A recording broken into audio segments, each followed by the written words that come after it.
over what amounts to a half a season. From the 19-yard line, here's Bennett picking up 7 yards. How phenomenal is it? Well, in the history of the NFL, over any 8-game span, Steve Young and Joe Montana had slightly better ratings at certain points in their career, and there's a commonality there, of course. Young, Montana, Favre, and Mike Holmgren. That's leaving out the playoff game, too, against San Francisco, where he was spectacular last year. Of course, those were regular season games, but he had a great game against the 49ers. They blew them away. 2-to-1 ratio is pretty good. 3-to-1's extraordinary. How about a 12-to-1? 25 touchdowns, 2 interceptions. Holmgren, an assistant in San Francisco with Montana and Young, and now the head coach, of course, here as Bennett picks up a first down, taking it to the 30-yard line, but a marker is down at the line of scrimmage. Zordich makes the tackle. Bernie Kukar will give us the call. And Green Bay was moving just a little early there. Now, and they're going to point towards the Eagles. Mike Mamula might have been the guy in the neutral zone. Well, the play gained 5, so it's a wash here. Take it or leave it. They pick up a first. On the defense, number 59.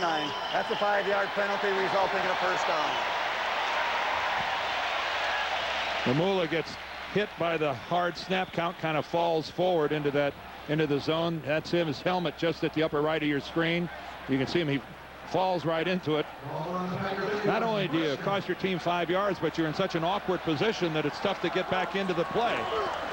That's the Packers' first down, and Favre throws, and again too high. Robert Brooks, the intended receiver, so Brett is 0 for his first 4 with 8:56 left in the quarter. 3-0 Packers.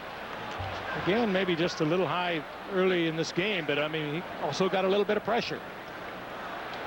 He knew he had to deliver that ball. Sherman Lewis on the left, the offensive coordinator of the Packers, and really one of the top assistant coaches in the National Football League, and a guy who'll probably be in the next echelon of candidates as head coaching vacancies begin to occur, and a guy who has a lot of weapons at his disposal here.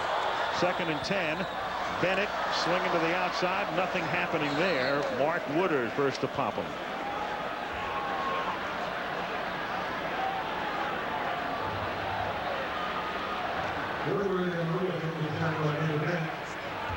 Ball at the 30-yard line. It'll be 3rd down and 11.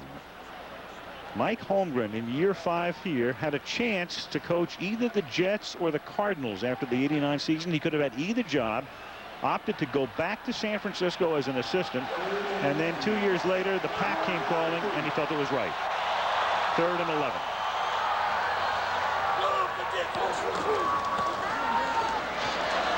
Favre slinging it deep, but great coverage, and Brooks was the intended receiver, but he had no chance.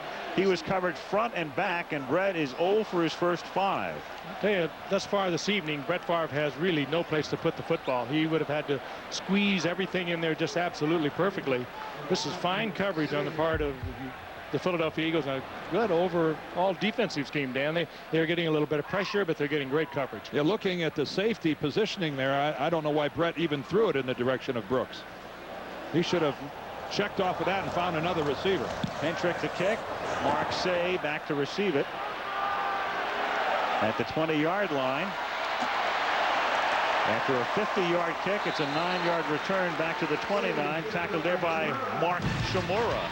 7:58 left in the quarter. 3-0 Green Bay.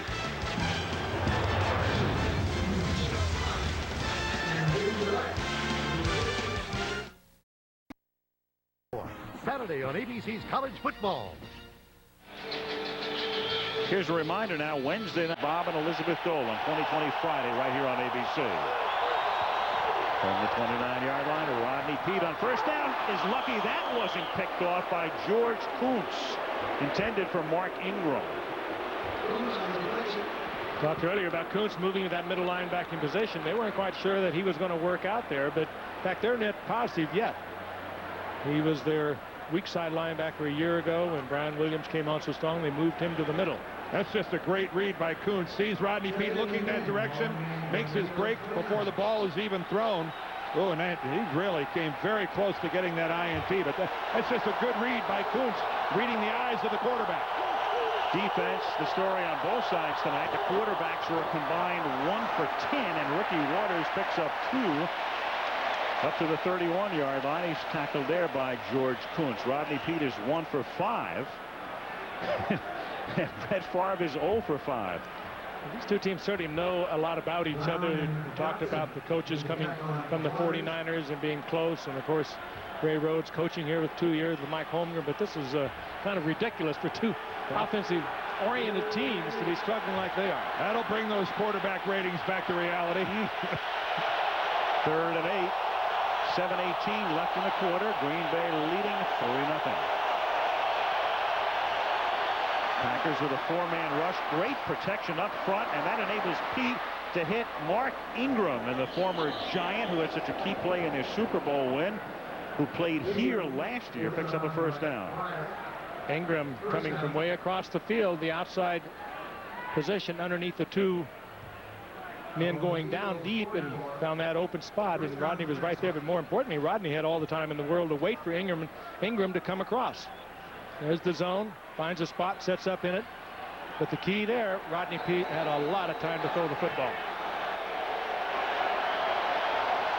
1st and 10, Eagles at their own 44. Crowd making it tough for him to check off. And he throws to the near side into the arms of Mark Say for a short gain. Tackled there by Leroy Butler, a pickup of 2. I think we still have yet to hear Reggie White's name called. But Rodney trying to get rid of the football quickly. And nobody will be more in favor of that, Frank, than his offensive line. They've been moving Reggie around, as they often do, trying to find the soft spot. 1st and 10, he'll always be over there at his regular left defensive end position. But after that, it's a free-for-all in passing situations.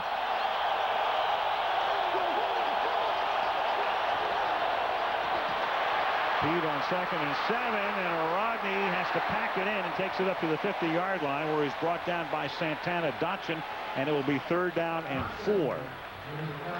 Dotson, of course, plays inside Reggie White, came over from Tampa Bay, had a great rookie year, and then kind of sloughed off a little bit, and so came over as a free agent. But he is tough against the run, and also they expect to get a good pass rush from the inside on him. This time he kind of sets up, battles his man, slides off. He's very quick and makes the stop.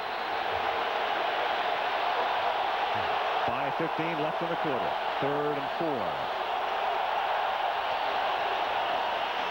Waters to the outside, breaks a tackle, turns the corner, seeks the first down. He's close. Tackled by Eugene Robinson, and appears to have the first down as they spot it just inside the 46-yard line. That's his trademark. Ricky Waters, what a great second effort. There are not a whole lot of backs who ever played this game would have got that first down. Well, defensively, it's just the way the Green Bay Packers wanted it. They had a man in position to make the hit.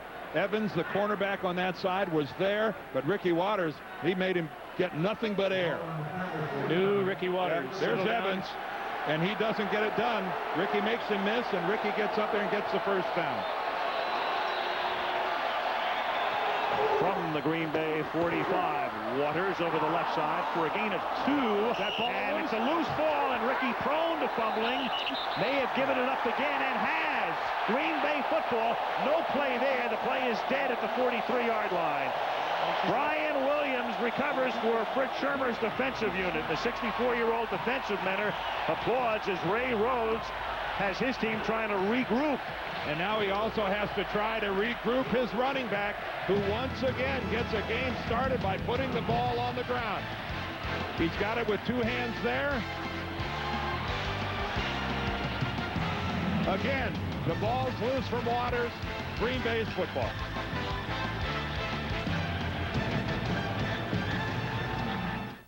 Hassett at the 43 is the Edgar Bennett, good blocking, picks up a first down into Philadelphia territory, tackled at the 46 by William Thomas, and Ricky Waters with the exasperation written all over his face.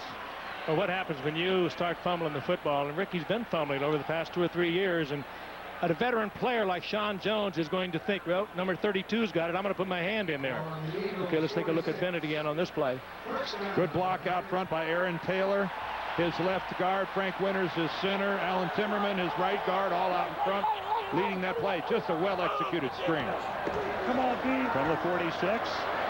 Favre throws. Another completion. Mark Chmura went to the Pro Bowl last year. The tight end of the 26. Choo-choo. The crowd chants. Tackled by Brian Dawkins. That time, Brett Favre setting up a lot of time with a great touch. I started to say, when you get that reputation as a running back, you are going to attract a lot of veterans who are going to be reaching in there to get a hold of that football. Here's Chmura coming off the line of scrimmage. For a big man, he gets downfield very quickly. But more importantly, Favre had plenty of time. He set up. He had a lot of touch on this football. He didn't have it too hot. Made it easy to catch. Brett Favre, who was 0 for 5, now 2 for his last 2 on this drive. From the 27, little swing out into the flat to William Henderson, the fullback, who serves as mainly a blocking back, an occasional receiver, tackled by Zumwalt. It's a gain of 4. Next week, our first AFC matchup of the season comes your way from Three Rivers Stadium in Pittsburgh, where the Buffalo Bills, off to a 2-0 start yesterday, knocking off New England, take on the Steelers, who rebounded yesterday to knock off the Ravens after the opening day upset at the hands of Jacksonville. Bills Steelers next Monday night. Dorsey Levens in the game as the sole setback on 2nd and 6 now from the 23. And they give it to Levens, and he can't get out of the backfield. Tackled at the 25, setting up a 3rd and 8. Michael Zordich blitzing through. That's just a dead play. Nice call by Emmett Thomas again, the defensive coordinator. Zordich blitzes right into the hole where they're trying to run. That's just a dead play from the very beginning. You just chalk that up. There's Emmett Thomas on the very left-hand side of your screen. John Gruden, their offensive coordinator, in the middle. Dick Jamieson, their running backs coach, on the right. A very busy Eagles press box right above us here. And Ricky Watters trying to keep that self-doubt from creeping in right about now.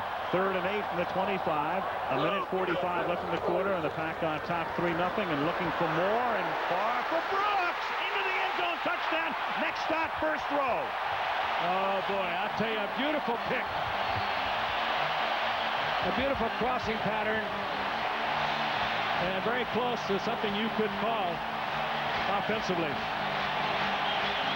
Outside man making a drive inside. Brooks breaking behind him. It's a pattern, Frank. As you and I both, you see it a lot more at the goal line than you do at the 25-yard line. Consequently, you can get away with it a little more out here. I couldn't agree with you more. Favre, a lot of time, a lot of touch on it, but well executed. And I'll tell you, he did everything but catch that for Brooks. He's back. He's calmed down. It's a Green Bay tradition. Robert Brooks leaping into the stands. He's done that a lot the last couple of years. Jackie for the extra point. A 3rd and 8 touchdown pass. 25 yards to Robert Brooks. The welcoming party. 10-0.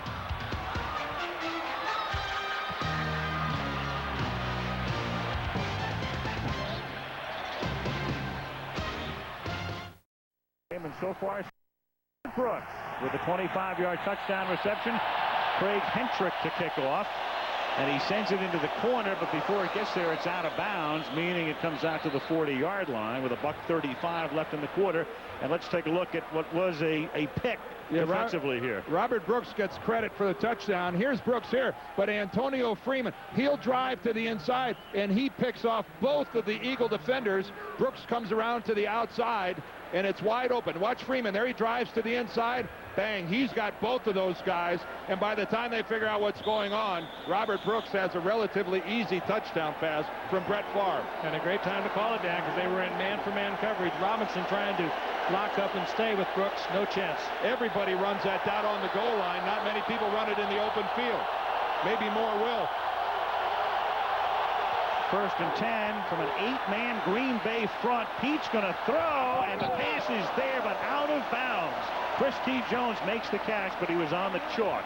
Covered by Evans. 2nd down. Evans, quite a game thus far for him tonight. They've tried him deep 3 times tonight. Came up with an interception, albeit a questionable one early on, for translated into 3 points, but this is good coverage.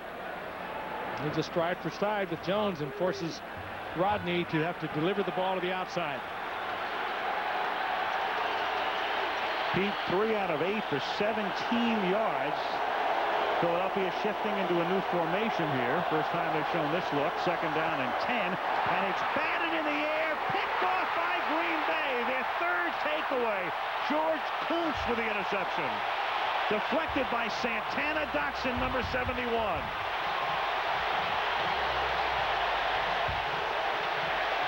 Well, Rodney Peete is not the tallest of quarterbacks. He sometimes has to throw between pass rushers. This time he didn't get between. Santana Dotson, they brought him in to get pressure from the inside. He did just that. And what's going to be disappointing is that there's Dotson over the left guard. He's going to split a double team. He gets inside of Joe Panos and Raleigh McKenzie and gets upfield. That is what's going to be disappointing to the Eagle coaches, is that they have him accounted for at the line of scrimmage with a double team, and he gets way too far upfield and into the face of Rodney Peete. First down, Green Bay. The Packers have already taken the ball away 9 times in less than 5 quarters this season. 6 against Tampa Bay last week, 3 tonight as Bennett is stopped in the backfield. And gents, last year Green Bay had a league low 16 takeaways all year. They already have 9. Yeah, Fritz Shurmur has this group off to a very, very fast start. Philadelphia's defense is about to tell their offense to go out and hold them for a while. Well, they got a good effort there from William Fuller. He's the defensive end that made the play for a loss there. 13 sacks a year ago, and he's the leader of this defensive team. He gets up big time when he has to. Second and 12, pressure on, and the pass is caught by Bennett, and a rolling tackle is made by James Williams at the 27. It'll be third down and 5.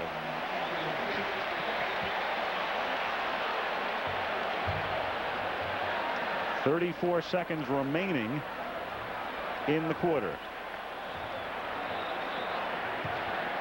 Bennett with a fine piece of concentration, looking that ball into his hand. I'd say that's a highlight catch. Packers do not have to run another play because the game clock is underneath the play clock, but Mike Holmgren says run another play here. Third down, a long 4 from the 26-yard line, and far throws, and it's dropped by Keith Jackson as the quarter expires. Period ends, but a good one for the Pack. 3 takeaways for Green Bay, and it's Green Bay 10, Philadelphia nothing. Monday Night Football back after this message and a word from our ABC stations.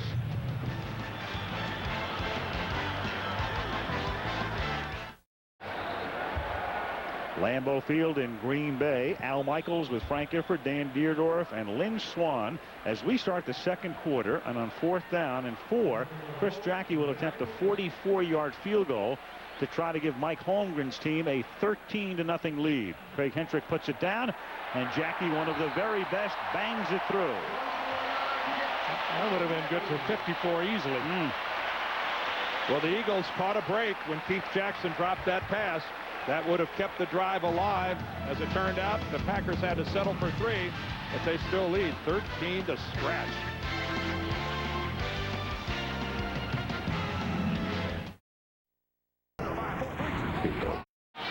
It is the first time the Goodyear Blimp has ever visited Green Bay, and there's a shot of downtown Green Bay, hard by the Fox River on a beautiful Monday night, as Hentrick kicks off, and it's down in the end zone. 13-0. You know, gents, it's an interesting story. Last week we're in Chicago. We have the Sears Tower and the Hancock Tower. The biggest building, the tallest building in Green Bay is St. Vincent's Hospital, 10 stories high. Can you think of a better place for the biggest building in town to be St. Vincent's?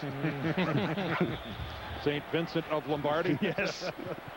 The Goodyear Blimp, Spirit of Akron, with John Moran at the controls tonight, floating high above northeastern Wisconsin.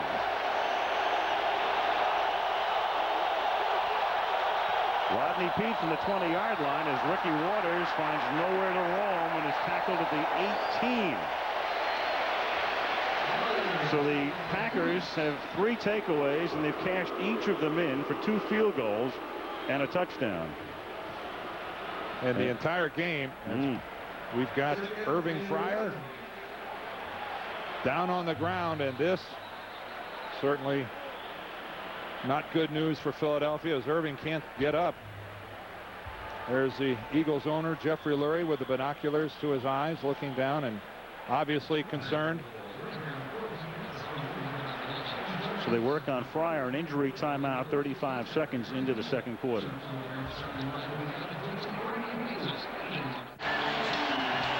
Lambeau Field, it's been the home of the Packers for 40 years, named after the legendary coach Curly Lambeau. As Irving Fryer is taken off, and we will get a report on him. Second down and 12 from the 18-yard line. Rodney Peete throws underneath, and the catch is made by Mark Say up at the 28. It'll be third down and 2. Monday Night Football is being brought to you by Plymouth. The Eagles are back on their heels right now. What they need is to start slowly. They need a first down, then another first down. They cannot turn the ball over to the Packers offensively right away. Put something together. This is a big first down for them. You saw them working on Irving Fryer's leg. Mark Say takes his place, third and 2, and Peete under pressure escapes, comes to the near side, and Rodney reaching for that first down and is just short of it. Remember, they started with a touchback, so the nose of the ball would have to touch the 30-yard line. Leroy Butler comes up to make the tackle, and he's inches short. That was a fine tackle by Butler coming up. Rodney Peete's a good running quarterback, and he knew exactly where he had to get for the first down. So did Butler. Butler made the play. Too early to think about going forward here. Oh no, not at this end of the field. But all too quickly, the Eagles and their defense are going to be back out on the field. The left-footed Tom Hutton to kick to the former Heisman winner, Desmond Howard.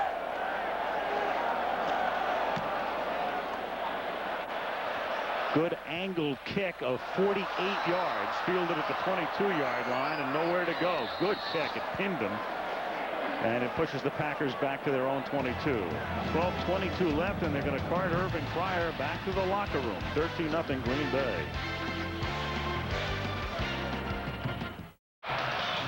Green Bay on top 13-0. Brett Favre in his last 64 games, or 4 years worth of games, has completed at least 50% of his passes in all but one of those games. But tonight, to this point, he is under 500 at 5 of 11. And with that hard count, he draws a flag and buys a play and throws, and it's fingertipped by Brooks for the catch at the 39-yard line. Brooks and Vincent stride for stride, and the pass laid in there perfectly. Oh, this is what has been fun to watch Favre over the years develop. He used to just rip that thing, lob it way up there. That was a beautiful touch. Good coverage over on the part of Vincent, but I mean, he just laid it in there absolutely perfect. Number 51 on the defense. Penalty is declined. First down. I mean, you can say Brooks had Vincent by a half a step, a third of a step, whatever. It was the slimmest of margins. I'm sure Troy has had poorer coverage many times and gotten away with it. Just a perfectly executed play by both Favre and Brooks. 38 yards. And a first down at the 39-yard line. And Favre, well, he had Antonio Freeman lined up where he didn't want Antonio to be, and has to take a timeout with the play clock ticking down. 11:53 left in the half. 13-0 Green Bay. By the Eagles, and the Packers cashing in on all of them. And as a result of those turnovers, guys, this game is being played in the Eagles' end of the field. We saw William Fuller on the sideline momentarily as Edgar Bennett picks up 6 to the 33-yard line with 11:45 left in the half. Michael Zordich makes the tackle. Packers beginning last week with a win, Frank, and trying to get off to a 2-0 start, and they'll host San Diego here this Sunday. We'll see him, what, in October with the 49ers? Yeah, right back here, October 13th. It's 13th? 14th. Rodney Peete unable to get anything mounted to this point. Pacing the sideline. Second down and 4. From the 33-yard line, and finding a hole as Edgar Bennett exploits it to the 17 and a first down. Tackled by Dawkins, and William Henderson providing the block to spring him out of the backfield, the blocking fullback. Going right over the left side over Gary Brown, who has been an unexpected starter there. The rookie #1 draft pick John Michaels with a bad ankle. They thought he would work there. And they get the big lead block from Henderson, who's one of the better blocking fullbacks in the league. He's the reason that he's starting in front of Dorsey Levens. Again, the Philadelphia Eagles right now, a team that is playing, they're reacting instead of making something happen. Double tight end set. That's Chmura in motion. And he tries to block, but Favre has to scramble, and Brett steps out of bounds. And do we have a flag at the end of the play? As William Fuller may have pushed him, but I see no flag. Favre slid all the way into the band. And Brett looks like he's a little tender coming back. He's gimping. So Favre, and his story is well chronicled. Offside, meanwhile, the call against Philadelphia. Brett admitting his addiction to painkillers during the offseason. Went to a clinic in Kansas for 6 weeks and has weaned himself off those painkillers, Vicodin specifically. We'll hear from him at the half, in fact, about the situation. Which he is a 63rd consecutive start tonight. He's had an injured shoulder, a hip, a thigh, ankle that required surgery, and something that I think just built up on him. The defender on the left side was lined up in the neutral zone. First down. Over a period of years, and he did something about it. And you got to pull for him to make sure it stays that way. But he's a guy who every time he had an injury, he would pop the pills. In fact, he admitted to taking as many as 13 in a day. But he went through his rehab, or continues to go through it anyway, and so far so good. 1st and 5 from the 13-yard line, and Edgar Bennett breaks free and is thrown out of bounds at the 2-yard line. It'll be 1st and goal. Again, William Henderson with the block. And Brian Dawkins with a bulldog tackle on Edgar Bennett saves a touchdown. But boy, don't you just get the impression that that's just delaying the inevitable. The rookie from Georgia made the saving tackle. 2nd round draft pick. They'll probably get on Bennett when they look at the game films. Let that rookie stop you short of 6. Again, you saw the block by Henderson, and Edgar Bennett to this point hasn't been touched. Dawkins is the first Philadelphia Eagle to make contact with Bennett. And again, tremendous blocking on the left side by Brown and Taylor and Winters. Bennett and Levens out of the eye, and they fake it to Levens on 1st and goal. Favre just throws it away. A little shovel action to nobody in particular, as he gets hit by Sylvester Wright at the end. Yeah, but he saved a couple of yards by the incompletion rather than loss. Again, Brett Favre ends up over by the band. He's trying to get in that band, isn't he? Maybe he ought to consider rolling out the other direction. Came close to being a grounding call there. Well, you can't, Al, once you're out of the pocket running like that, he can dump that baby anywhere he wants. I think he was thinking he was going to save a couple of yards. He just got rid of it right there. Yep. Yeah, true, out of the pocket, and anything goes. 2nd down and goal from the 2-yard line.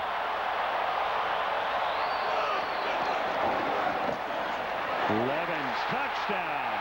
Hey, go where it's been good for you, right back to that left side. Dorsey into the stands.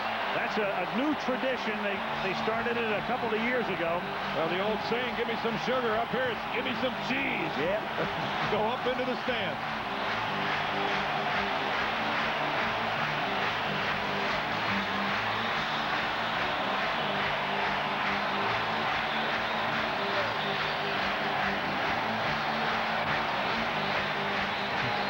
Aaron Taylor and Frank Winters, they're on the right side with the good double team.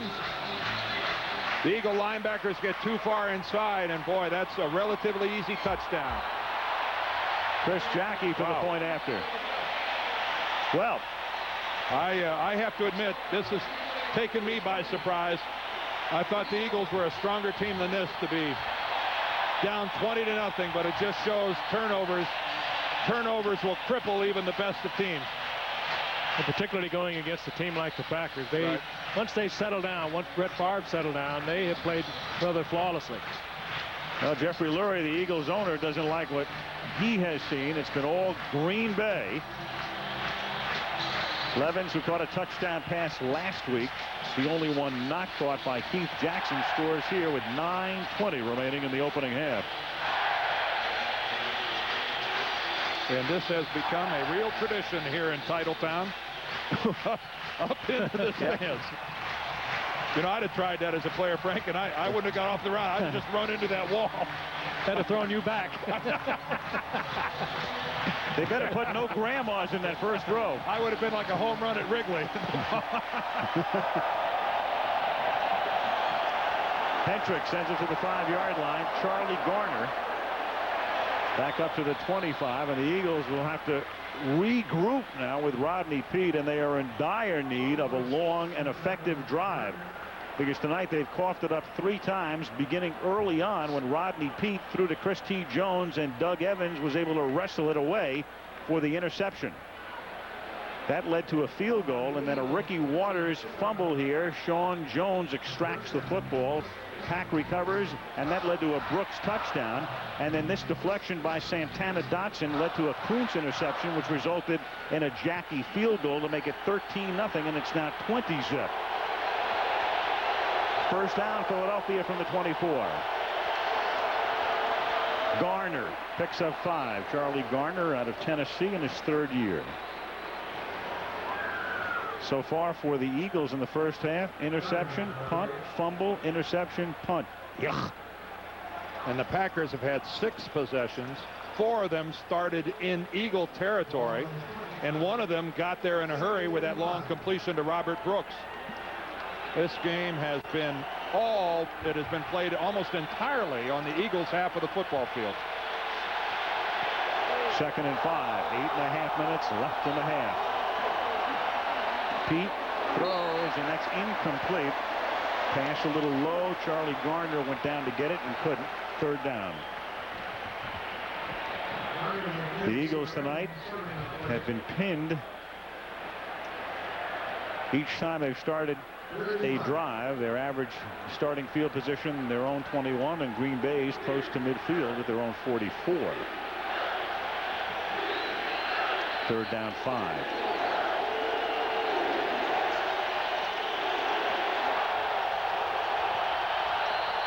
4-man rush. Peete throws. That's deflected and incomplete off the hand of Chris T. Jones. 4th down. Rodney with a little bit of pressure, and again he had an awful lot on that. Could have been handled, but it would have been a very good catch. Well, Jones is open. Looks like a pretty high percentage play, Frank. Just a simple crossing pattern. You don't see it in slow motion like this, but that had a lot on it. Like I said, you could have handled it, but it would have been a good catch. Tom Hutton to boot it.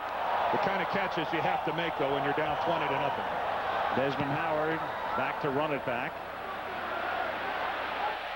43-yard kick, and a good tackle made immediately at the 27-yard line by the other Jimmy Johnson. Well, I mentioned what a dangerous returner Desmond Howard is. I think he has 3 returns for like no yards. At least he's not fumbling, because last year the Packers were killed by fumbles on punt returns. So well, at least he's holding on to the football. He really has the Eagles shaken up, Dan. Yeah, he really does. It's a great move by Jimmy Johnson. Yeah, just perfect. Gets close enough to the runner before he leaves his feet, drives through the lower leg. Just a textbook illustration of how to get in there and make a tackle. Caught a glimpse of Danny Smith, the Eagles special teams coach, and one of the myriad of young coaches. We talked about it at the top. Ray Rhodes, a complete turnover personnel-wise, and as far as the coaching staff is concerned, not one coach has been there more than a year and a week. First down, Green Bay from the 27, and Favre throws, and it's caught by Robert Brooks. And Eric Zumwalt said, no, he didn't get it. The official is right there to say, you bet he did. Frank, I think you need a laser sight to get a pass in there. Absolutely beautiful. And again, he had the touch on it. We followed him since he came into not into the league, but certainly with Green Bay, and he has really developed into one of the great touch passes. He always had the cannon arm. It just laid in there so beautifully. Again, Zumwalt, not bad coverage. No, he actually touches the ball.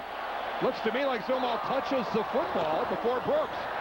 Now Bennett picks up 7.5, tackled by Zordich. And the Packers putting on a clinic, and it's Monday Night Football, and when you do this and your peers are watching, they are making a major statement right now. Yes, they are. Especially when you consider this is a game in which the court. Yeah, Zordich touches that football. Zumwalt, rather, touches that football before Brooks does. And look at that ball never touches the ground. If that ball at any time touches that ground, Robert Brooks never had control of it. Second and a deuce. And Bennett through the air and on the ground. It's all Green Bay to the 24-yard line. Well, Mike Holmgren half-kiddingly said, I don't want to hear the words Super Bowl.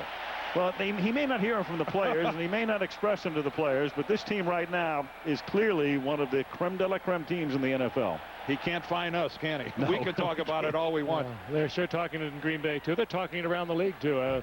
They're a good, solid pick by a lot of people to go all the way, and they should. I mean, look how close they came last year, and they're a better football team. Keith Jackson, a tight end. They've helped themselves defensively. They've got a great shot at it. Mike Holmgren and Ron Wolf, the GM, have really put together a machine. It's 2nd and 10 as he tried to jam it into Antonio Freeman. You have to like the way Brett Favre has settled down. He opened up this game, what, 0 for 4, 0 for 5, right, something like that, and he has really gotten it back under control, and he is really laser sighting some passes in there now. Sort of like we saw him when he came in '92 from Atlanta, and he's just throwing the ball like that. In the first few minutes of this game, he did it the entire season, and they stayed with him, and he almost drove Holmgren crazy, but that's right. He's turned into the premier quarterback around. Early in his career, when he would start off a little discombobulated, he really struggled to get it back under control. I think we've really seen some maturity out of a guy. But keep in mind, he's still only 26 years old. 2nd and 10. And he throws, and the catch made by Keith Jackson. So Favre nimble enough to move the feet, find room, seek the opening, and then jam it in with that great arm to Keith Jackson. Close to the first. Too. That was the arm. How many times have we seen Joe Montana do that? They work around the pocket just like Montana did for Holmgren with the 49ers. Finds a little sliding space, slips out there, and just strong arms it in there for the completion. Well, for those of you that have wondered what has happened to the tight end in the NFL these days, some teams don't have any because Green Bay has 2. That's right. With Chmura and Keith Jackson, they're hogging the market. And they are good. Gary Brown off on a different snap count. Both of them been to the Pro Bowl. Full start. Number 68 on the offense. That's a 5-yard penalty, still 3rd down. What a wonderful pair of options for a quarterback to be able to work the middle of the field with guys the caliber of Jackson and Chmura. They both bring different things to the table. Jackson, the more gifted route runner. Chmura, the better blocker, the bigger, stronger, more physical guy. Keith Jackson, the savvy of being around this league for a long time. They are a wonderful combination. Green Bay is going to take a timeout here, their second, before a 3rd down and 6. Gary Brown went off on a different snap count, and Brett leads in a lot of ways, doesn't he? Sure does. Offensive linemen love that, don't they, Dan? Darn right they do, because Gary Brown knows that it's not just a mistake. It's a mistake on Monday Night Football in front of a lot of people. You hate to feel like you let the other 10 guys in your huddle down, and that's a little pat on the head like that goes a long way. Looking down upon Lambeau Field from the Goodyear Blip. Spirit of Akron, as we mentioned, it's the first time the Goodyear Blip has been to Green Bay. Some other minor blimps have been around Green Bay, but it's the first time the Goodyear Blimp's been here, and everybody was very excited about that. The cheese blimp. 3rd down and 6 on the 21-yard line. What a cheese blimp. Favre looks one way, then the other, and then dumps it for Bennett, and it's incomplete as Edgar looked upfield before he looked it into his hands. 4th down. And in comes Chris Jackie to attempt what will be about a 38-yard field goal. Again, I know Bennett will tell you I should have had that. Favre dancing around looking for space, finally gets to the outside, finds Bennett. Should have been a completion, but Bennett was looking upfield before he tried to take it into his hands. This range between 30 and 39 appears to mystify Jackie. Well, it's not no man's land for him here as he bangs another one through. So he's made from 29, 44, and now 38. And with 5:18 left in the half, it is Green Bay 23 and Philadelphia nothing. And let's get a word from New York and Chris Berman. Chris? Hi, Al. Thanks. And coming up on our Lexus halftime report, we, of course, look forward to your talk with Brett Favre. We'll have the sights and sounds of Week 2, including a look at some of the undefeated teams. And surprise, one of them, the Carolina Panthers, who won at New Orleans. It's not the Supreme Court Justice Oliver Wendell Holmes. It's not the painter Winslow Homer. But it's Winslow Oliver, the third-round pick from New Mexico. 84-yard punt return. In my mind, it's 2-0 Carolina. And now it looks like the Pack are looking at 2-0 as well. In fact, Chris, the Pack could go all the way collectively. Who is that guy? that face is familiar. Chris along at the half. Back. Yep. Back at halftime. Well, that's what Philadelphia has been pinned tonight, back, as the kickoff from Hinchwick's foot is taken at the 2-yard line by Charlie Garner, who swings to the near side. A flag is thrown. And at the 25-yard line, in fact, 2 penalty markers down on the play. This will back the Eagles up even more. Holy shnikes. Bernie wants to make sure that both calls are on the same penalty here.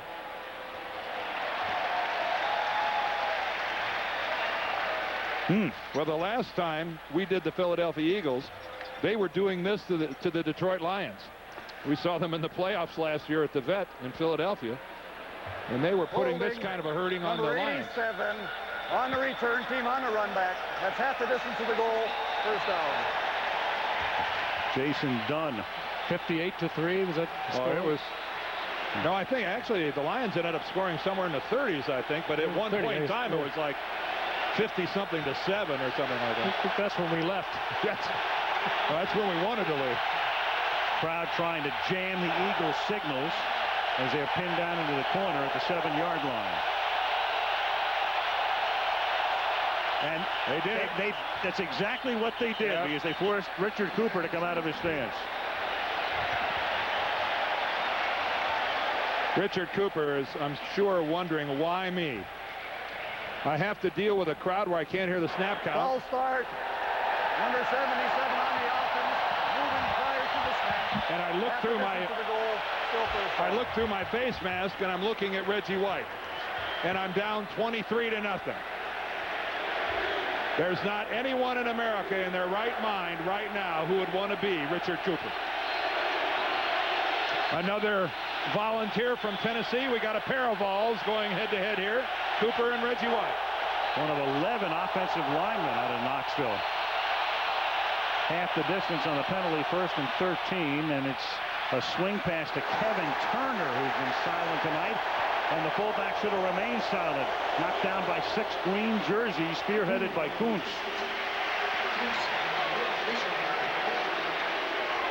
And not midnight green, the forest green. Yes. Well, they have thirsted for a championship team here in Packerland for a long time. 1967, I think, the last time that the Packers were NFL champions, and they feel it. They sense it here. They think this 96 edition might be the one to bring it back home. Favre telling the crowd to keep it up. 2nd down and 9. Pete throws and finally finds an open man. That's Chris T. Jones. The T stands for Todd. He is a first down at the 26, and he put the T in there because there was another Chris Jones when he was playing at Miami, so he became Chris T. Jones. Big receiver that really has learned to come over the middle awfully well, too. There he is. Out of Miami. The other Chris Jones, by the way, he's the famous Chris Jones now. Chris T. The other Chris Jones, I think, just got picked up by Hamilton in the CFL. And Irving Fryer is back in the game. Well, that's good news for Philadelphia. Well, it really is. And Al, ever vigilant on the CFL waiver wires. That's really nice. Yes. Al. Yep. Man. That's what happens when you scour that agatype in the newspaper these days. All the junk that stays in your mind. From the 26-yard line, look out! Santana Dotson buries Pete. That's what they brought him in for, to bring that pressure from the inside, so Reggie White and Sean Jones are not going to be constantly double teamed, or if you do double team them, they're going to pay the price from inside with Santana Dotson. He just works the outside shoulder of Lester Holmes, the right guard. 73 is Holmes. There goes Dotson right around him. Holmes gives him that outside shoulder and can't do it. Oh, and some of the not so frozen tundra on the face mask of Santana Dotson. Timeout is taken by Philadelphia.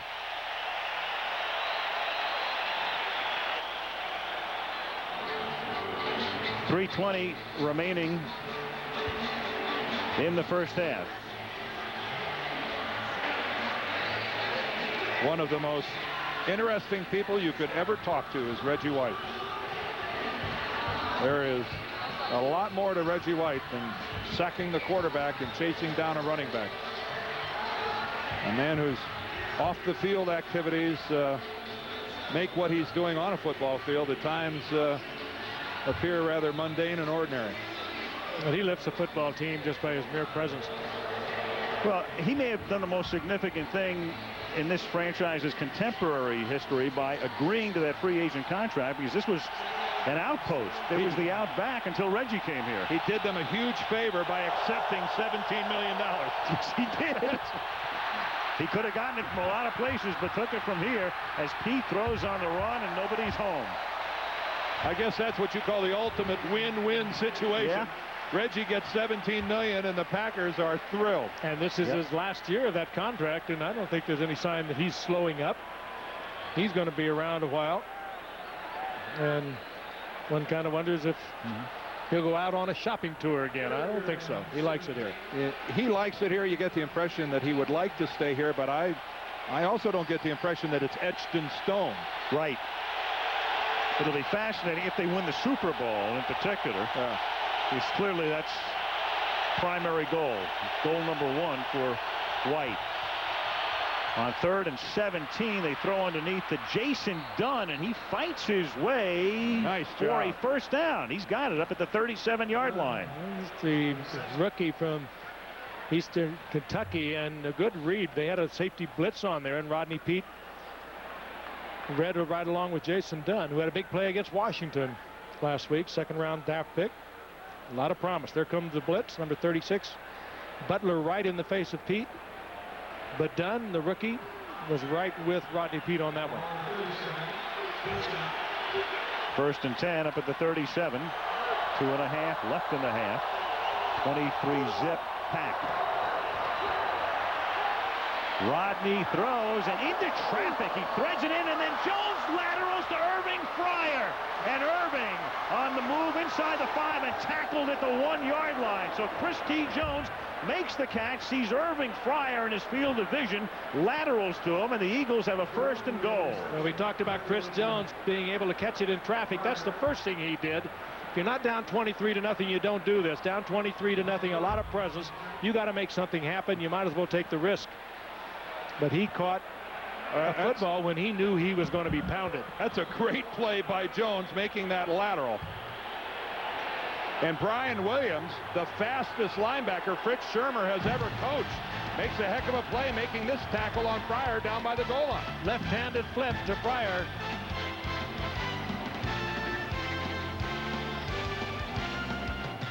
Down by 23. Just 2 minutes to go. Anything positive to build on. Waters, and that's a positive. He's in for 6. Ricky finds the opening as he slithers to his left. Touchdown, Eagles. Did he put a good move to the inside? Ricky Waters with those incredibly quick feet. They're going to go for 1 here. You have a situation where you had 3 touchdowns and 3 two-pointers. That give you 24 points. I guess they're thinking the odds of doing that are slim. Right. And Gary Anderson will try to tack on the extra point. The longtime Steeler now in his 2nd year with Philly. 3 touchdowns and a field goal would give them 24. And he bangs it through. Of course, all of these scenarios being based upon the fact that Green Bay doesn't score anymore. Right. One of them, I think, one of them considered late in the first half, if they don't get the 2 points. It's a letdown going in at halftime. Well, now comes a situation where clearly what Valid the point. Eagles have to do is stop the Packers here. Yes. They wind up scoring fortuitously, converting on a third down, and then the trick play, and they get the touchdown, and then to give that back up might spell curtains. Try and slap the ball out of there, get the turnover. Yeah, I They'll be don't going for it. I don't think we can expect Mike Holmgren and Brett Favre to be conservative on this possession either. Well, Daniel. Maize and Blues strapping on a big load there with the Buffaloes. Yeah, that's good game. Very good game. Colorado, one of the most talented teams in the country. Tom Hutton to kick off, and it's a short kick, and it's caught at the 16-yard line by Don Beebe, the longtime Buffalo Bill. Nothing but white shirts in his path, and he gets tackled at the 25-yard line. Bobby Taylor is there. Eagles 7 plays, and they started at their own 7-yard line, cashing in. Big play on that drive, the first down completion to Jason Dunn, the tight end, that kept that drive alive. 3rd and long, and he ends up converting it by about a yard to keep that baby going. And you're right, Dan, the pressure really on Philadelphia's defense to go in at halftime with the Packers not putting any more points on that board. From the 25-yard line. Green Bay has just one timeout left as Favre throws, and the pass is errant, intended for Mark Chmura, 2nd down. Mark Chmura went to the Pro Bowl last year. Very intelligent fella out of Boston College. Good guy. He's really developed, and he has been here as long as Holmgren, so he has watched the evolution. But there's only 3 players remaining on this Green Bay Packer team that Ron Wolf took over in December back at 91. Only 3 players in 5 years. 2nd and 10. Favre throws, and Chmura in traffic makes the catch and gets wrestled down up at the 36-yard line by Brian Dawkins, and Brett will go without a huddle. Yep. If that was an incompletion, then they have to worry about giving the ball back over to Philadelphia. Now it's, here we go, we're coming after you. He's chased, and he dumps it to Bennett, and Bennett gets taken down after a minimal gain by Troy Vincent. And it'll be 2nd and 9 Brett with a takes the 1:16. timeout. Yeah, their final one. Well, we talked about the Packers and the tradition, of course, and probably the most memorable game, at least equal to it, in the history of the NFL. And Frank, you broadcast this game, the Ice Bowl, in '67. 3 seconds to go in the game. Vince Lombardi decided rather than tie it up, we're going to win it right here. And it was a good thing he did, because a lot of the players had a lot of frostbite. I remember waking up that morning at the Northland Hotels. Guys, I got a phone call that said, "Good morning, Mr. Gifford. It is 8 o'clock. It is 23 below zero." One of the most famous blocks in NFL history, the double team by center Ken Bowman and Jerry Kramer. right guard Jerry Kramer. And you didn't ask for the windshield factor? Well, no, they gave it to me. 50 okay. plus, they Okay. said. Minus 50 plus. 2nd down and 9, and the pass is underthrown. Keith Jackson, the intended receiver, covered by Willis, and Mike Mamula put the pressure on Favre that time. 3rd and 9 upcoming. 1:10 remaining, first half. You're here on an absolutely perfect night like tonight. It's hard to imagine it could actually be that cold here. Hope it's not by morning. I was doing the game with one of our dear friends, Jack Buck and Sure. Ray Scott. Tommy Berkshire was here, and they played that game in record time. Oh, I bet they did. 11 minutes. Then you're, I think Jack told me one time he had some fortified coffee and it froze. 3rd down and 9. Pressure on Favre, but he escapes and hits Keith Jackson. Another big 3rd down conversion, and the Eagles still won't get the ball back. 18-yard pickup, and again he converts, does Favre, and clock stops with a $1:03 remaining. And we talked about combination of Shimura and Keith Jackson. Keith Jackson with great years at Philadelphia and then 3 years at Miami. And when he was traded up here last year, he just didn't want to come. And he didn't come until after, what, the 7th game. And this year he was right on time, reported to camp. 3 touchdowns a week ago for them. Favre, pressure, dumps it off to Bennett underneath. He swings to the outside, but good pursuit by the Eagles to knock him down at the 41 and keep him in bounds to keep the clock going. Again, the Pack out of timeouts. You know, it's just another play, but what a wonderful illustration of Favre's mobility. 2nd and 5. He goes to the sideline, and that's incomplete. He was trying to hit Brooks and stop the clock at the same time. It does neither. 3rd down. A reminder coming up at the half. Chris Berman with the highlights from New York. And last night we had a chance to talk to Brett Favre, who discusses the addiction, the pain-killing addiction, the painkiller addiction that he admitted to, got treatment for. And of course, when you say got treatment for, it's not in the past tense ever, I suppose. It's a continuing treatment for the rest of your life, in effect. As with any addiction. They need to move this ball about 10 yards. Chris Jackie's career best is 54 yards. 3rd and 5, and it is caught at the 21 by Freeman for a 1st down. Antonio Freeman, and now clearly in field goal range. And Frank, I would call that a pretty good illustration as to the strength of Brett Favre's arm. Had it right on the string, perfectly thrown. Doesn't need to set up, doesn't need a long stride into the ball like a lot of quarterbacks. Perfect delivery. Look at the tight spiral. That makes it so easy to catch. 31 seconds and no timeouts, and he throws into traffic, and somehow he threads it into Brooks. Goodbye. Hello, cheeseheads. Oh, wow. You should not be able to throw the ball that well. 3 defenders there. He put it the only place you could put the ball for the completion.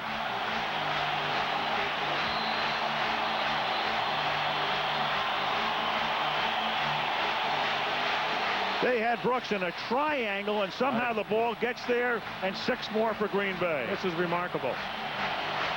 And a touch to it.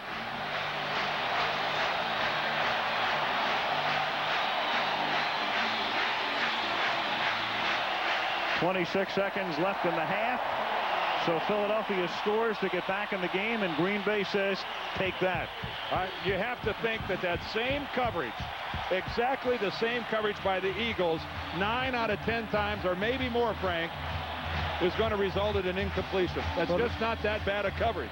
Well, they had the Pack's #1 receiver double covered, and they were getting help from the inside. You can't expect much more. The defense they called was perfect. It was just a brilliant touch by somebody who was so confident in his own ability. The safety has got to make the hit that knocks the ball loose. You can see that that second hit applied by Troy Vincent as he comes over is just a little late to knock the ball out. Of course, Vincent just a little late getting in there. But again, you just can't overemphasize what a perfectly thrown pass by Favre. Vincent, Zordich, and Wilburn all in the neighborhood, but they were evicted. Well, Mr. Rhodes' neighborhood will not be a good place to be at halftime. Squib kick. Garner brings it back to the 31. Ray Rhodes can peel paint off a wall with the best of them. I mean, I guess Mike Ditka could peel it better than anybody in the 80s. And Rhodes can do it in the 90s. He can do it by looking at it. Yes, he can. Yes, he can laser it right off the wall. I guarantee you, this Eagle team will not come out and lay down in the second half. No, but you know something interesting about Ray Rhodes. Sometimes when you're getting it put to you this badly, yelling doesn't do any good. Sometimes you let your team know that you support them, that you're with them. You know they're having a bad night. You also get the point across that this type of performance in the second half isn't acceptable. They haven't had that kind of performance in the first half since '87 under Buddy Ryan, as the catch is made by Kevin Turner with 16 seconds remaining in the half. And how many players on this team, Al, played for Buddy Ryan? 0. Isn't that something? It's incredible. The amazing thing, too, I mean, Richie Kotite is there in December of '94, and there are only 9 guys, 9 out of 53 left from Kotite's team. It is Ray Rhodes' team. Although I'm not sure he wants to claim it in the first half. You couldn't get a makeover like that if you went to Elizabeth Arden every day of the week. I mean, he just came in and totally cleaned house. And that's almost picked by Evans, as Chris T. Jones was the intended receiver. 2nd and 10.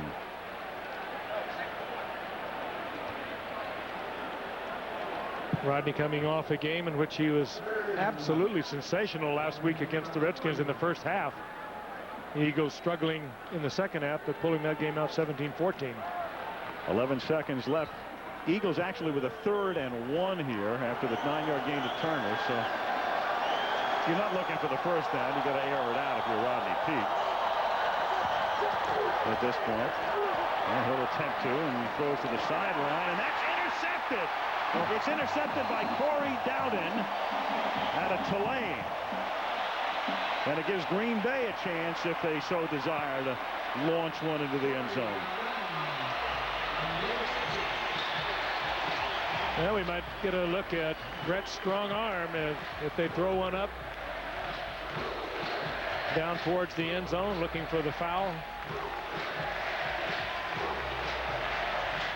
Well, last year we said the Eagles had 16 turnovers, or the Packers created 16 turnovers, 16 takeaways all year. They already have 10 in 6 quarters this season. As Ty Detmer, who was with the Green Bay Packers for several years, came to Philadelphia this year. Oh, look at that. Look at that arm. He's going to launch it. Looking for Freeman. Tip, and almost caught by Beebe. Beebe almost caught it. You know, he threw that ball about almost 70 yards. And not only did he throw it 70 yards, but he threw it exactly where he wanted to throw it. I was hoping they'd do that. I just wanted to see it. Monday Night Football has returned to Green Bay for the first time in 10 years. And it's Christmas in September for this crowd. What a half. That easily could have been a touchdown. Right into the chest of Todd Beebe. 30-7 at the half. Back we come after this message from the NFL in a word from our ABC station. And a 23-point Packer lead as Pete gives the ball to Ricky Waters, who picks up about 3. It'll be 2nd and 7, and Reggie White and a former teammate, Ed West, get into a little pushy-shovey. West played here for a lot of years.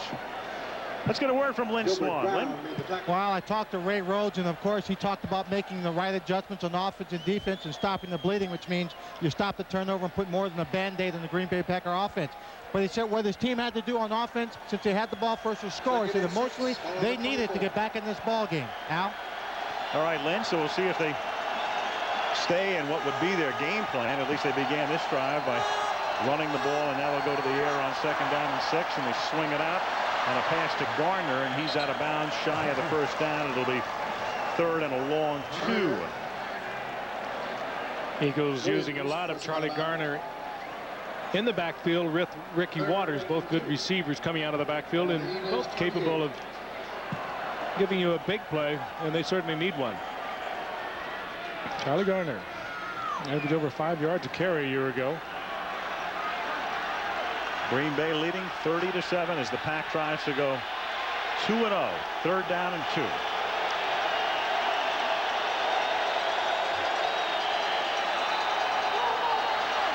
Pete into traffic, tried to find Waters, and he was well covered. Mike Pryor in the neighborhood, and Wayne Simmons as well. It'll be 4th and 2. So 3 and out, exactly what Ray Rhodes didn't want to happen to start the second half. I'm sure John Gruden didn't particularly like that read on the part of Rodney Peete. Good coverage on the intended receiver, Ricky Waters. Tommy Hutton averaging 48 yards a kick tonight. Desmond Howard back to receive it. An angled kick and a beauty. 53 yards to the 19, and the Heisman Trophy winner from Michigan runs all the way across the field, breaks loose, and has to get by Hutton, which he does, and gets run down at the 33 with a flag down all the way back at the Green Bay 28-yard line. There you go, Dan. Little excitement. Yeah, but it's coming back. Yeah, he's certainly a talent that can do it at any time. He ran one back in the preseason. It really kind of cemented his spot on the Green Bay roster. Illegal use of the hands going to bring it back, but Desmond was a guy that very much on the bubble here with the Packers.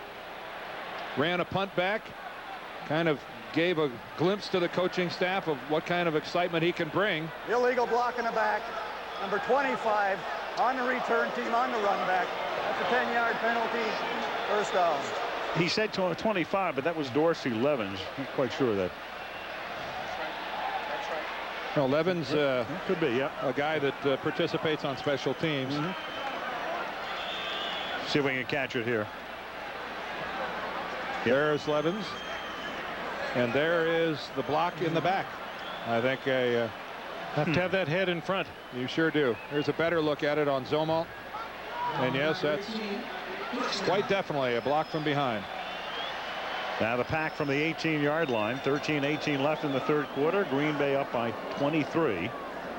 And they begin with Edgar Bennett exploiting a big hole. The 25 behind a William Henderson block. And gents, the last time we saw the Eagles was in that wild card playoff game where they annihilated Detroit. They led at the half to the Eagles 38-7. And here it is 9 months later, and they're down 30-7. And what we're seeing, I think, is a continuation of a trend by the Packers of when they want to run the football, they're running it right at Mike Mamula, the very active but undersized defensive end, and they're getting good blocking by Gary Brown and Aaron Taylor over on the left side. And they're making some mileage over there. 2nd and 3, the fake to Bennett, and Fuller chases far, but his pass is incomplete, intended for Chimura. 3rd and 3. Mamula had a pair of sacks last week. He was their #1 draft choice last year, and this guy is excitement in the defensive end position, but he doesn't have a lot of lead in his pants at 252 pounds. And if you are going to run the football, William Fuller is not the guy you go after. You go after Mamula on the far side. And these linebackers behind him, Thomas, good pass defender, a lot of speed. He's only 220 pounds, and he usually is lined up behind Mike Mamula, and they have been blowing him out of there also. Favre on 3rd and 3, and it's incomplete, and there's a flag as Edgar Bennett says, hey, come on. That was held, and the official said you were. By James Willis. So instead of a punt, we're going to be picking up the first down. Pass interference. Number 50 on the defense. That's the first down. James Willis, the former Packer, not complaining about it.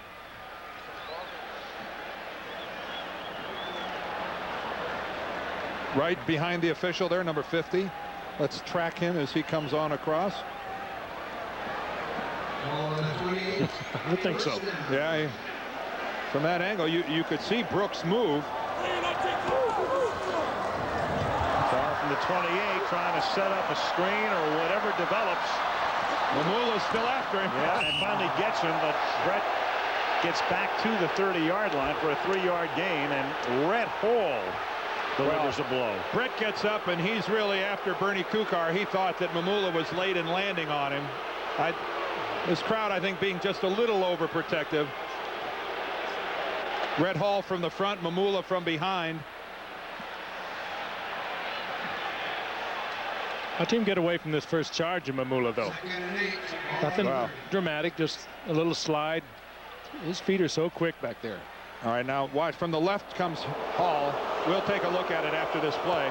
It is 2nd down and 8. Here is Bennett. And another hole big enough to send him to the 40, and a 10-yard gain and a first down. A little quick draw, really effective. Here's the conclusion of that last play. Let's watch Brett Favre as he comes up on the scramble. From the left will come Rhett Hall. From behind is Mamula. All right, there's both of them get there about the same time, and really, that's, you know, quarterbacks wear shoulder pads too and a helmet. They're allowed to get hit. I don't think that's anything to get excited about, but the crowd certainly did. 1st and 10 from the 40. Here's Levens. Nothing happening. Loss of 2. Rhett Hall breaks the play up with 11 minutes to go in the third quarter in Lambeau Field, site of Monday Night Football. For the first time since September of 1986, when the Bears came in and beat him 25-12 on a night that I recall is the night Tim Lewis ended his career with a spinal injury. Budding career nipped by an injury to a very fine defensive back for the Packers. One guy I know for sure was here then. He's the backup quarterback for the Green Bay Packers. Jimmy Mack. There he is. There he is. On the left. 2nd and 12. And Bennett, who went over 1,000 yards last year, up to the 46-yard line to make it 3rd and 4. Same play, just a little drop back on the part of Favre, like he's going to drop and throw the ball quickly, and he just slides it in there to Bennett. And quite effective. Straightaway zone blocking. Now watch him. He'll go back like he has the ball. The little fake that at least rivets the secondary for a moment. Doesn't have any impact on the defensive line. 3rd and 4 now. Green Bay at its own 46. Packers leading by 23, and they give it to Henderson, and the blocking fullback busts the tackle and picks up a first down to the 40-yard line. Boy, it's that old phrase we say about San Francisco. Yes. So many weapons. And Gary Brown was one of the weapons that time, the left tackle. And we've got a player down and injured. But it is known as a pancake. That's number 50, James Willis, their middle linebacker, down on the field. But Gary Brown, the guy in there because Ken Rutgers is still back. Take a look at him at the bottom of your screen. That's moving the pile, my friends.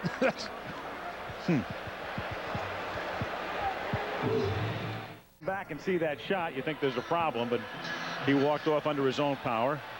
And they work on him, and Joe Kelly takes his spot at middle linebacker as the Pack resumes its drive at the Philadelphia 40-yard line, and Favre gives the ball to Bennett. Picks up 2. A little no mercy in this game of pro football. They go right at Joe Kelly, who has now in his 11th year been travel around this league a little bit. Cincinnati and the Raiders. Hired gun. Played here with Green Bay. 2nd and 8, 8.5 to go in the 3rd quarter. And Willis up and walking around on the Eagles sideline. Looks for Henderson, hits him, and he gets run over by Kelly. Well, gents, come on. Kelly a little fired up. Nothing happening there. Guys, remember last year, I know a lot of people remember the scene in the NFC Championship game. Gil Haskell, the assistant coach for Green Bay, run over in that horrific collision on the sideline, and he was knocked cold, and there he is in the middle, and we're thrilled to report 9 months later, Gil Haskell feels great. Barely has to go through any rehab anymore, and a guy who almost died back working full time. 3rd down and 8, and the catch is made by Robert Brooks for a first down. And Mike Holmgren really wanted to make the point, don't interpret anything because he's up in the booth this year instead of being down on the field. It's just a change in coaching philosophy. He's just fine and could be on the field if I wanted him to be. Robert Brooks made a deep out, and you saw one of the strong arms again. Great delivery, not bad coverage by Bobby Taylor, but I'll tell you, Favre had so much on this ball. That's pretty good coverage on a deep out. But he had so much on it, timed out so well with Brooks that no way Taylor could get back, even though he was in the right position. Bennett now on the play after Brooks makes his 5th reception of the night, and Mike Holmgren has watched his wide out pick up 130 receiving yards. Mike Holmgren, all of a sudden I think people beginning to appreciate a coach for the 90s, among other things. But he's measured, he's extremely bright. I mentioned before he had a chance to coach the Jets in '89 and the Cardinals in '89. Just didn't feel it was right. But boy, it's right here. And they have a very cohesive operation. Holmgren, Ron Wolf, the general manager. Their chain of command is very small. Second and 11, and a backside screen is set up beautifully to Bennett. And Bennett tries to dive in. He's in for the touchdown. Now that's a Mike Holmgren favorite. He loves the screen pass, as did Bill Walsh, his mentor out of the San Francisco 49ers. Nobody really does it much better than the 49ers, with maybe the exception now of the Packers. Bennett may have lost a little bit of air for a moment falling on the ball. Otherwise, he would have been in the first row. Well, the guy who got out there and got it started from a blocking standpoint was Aaron Taylor, the left guard, number 73. There he is right there blocking up front on Dixon. Then he releases with the center, Frank Winters. And there's the block on Zordich by Taylor. Winters goes on downfield. It's just a beautifully executed play. And Bennett just finishes off the last 4 yards by himself. Chris Jackie tacks on one more. 6:14 left in the third quarter. The Green Bay Packers trying to tell the country they are for real. And who's to argue? 37-7. I'm a believer.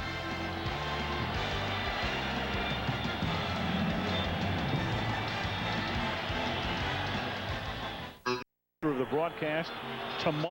Al Michaels with Frank Gifford, Dan Dierdorf, Lynn Swan.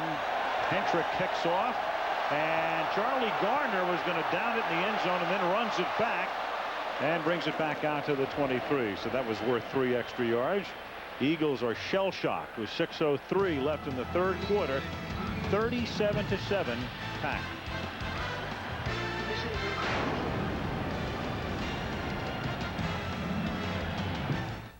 Third quarter, and the Eagles have been rocked. They're down by 30. Reggie White lines up defensively as Philadelphia begins this drive from the 23-yard line. 1st and 10. Pete seeking anybody and then just throws it away. Nobody home.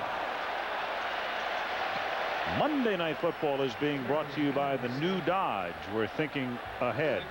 Tylenol, the pain reliever hospitals use most. And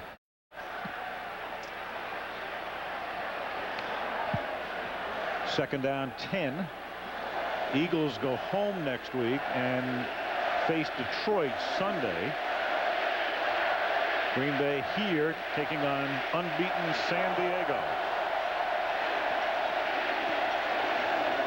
Waters up to the 28-yard line.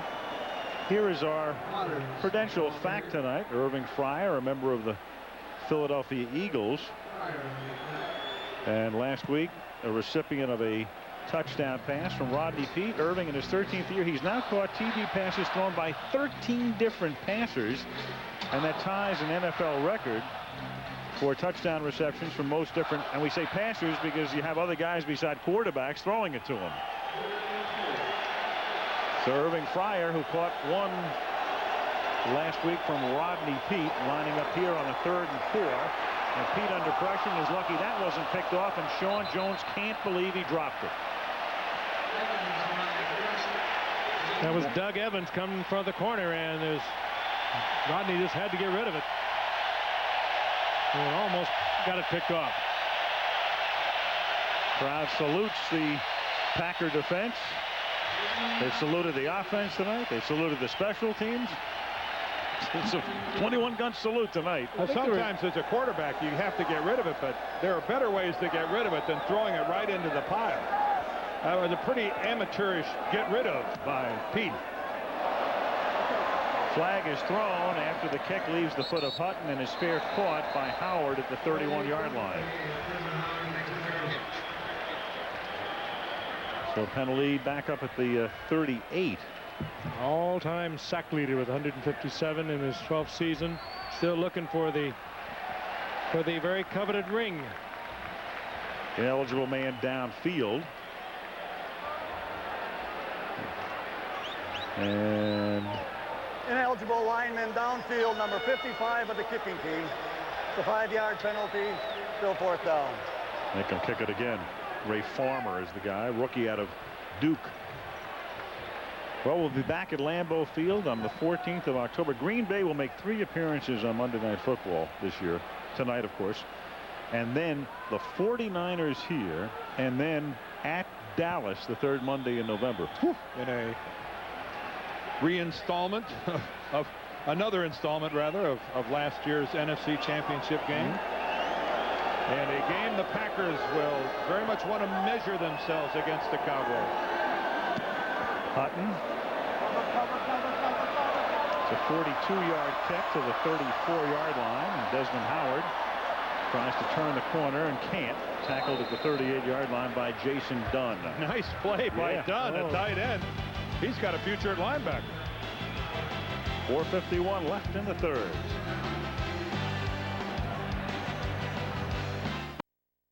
When you go in to buy a cheese hat, I mean, do you ask for cheddar, Munster, Jack? I mean, what do you do?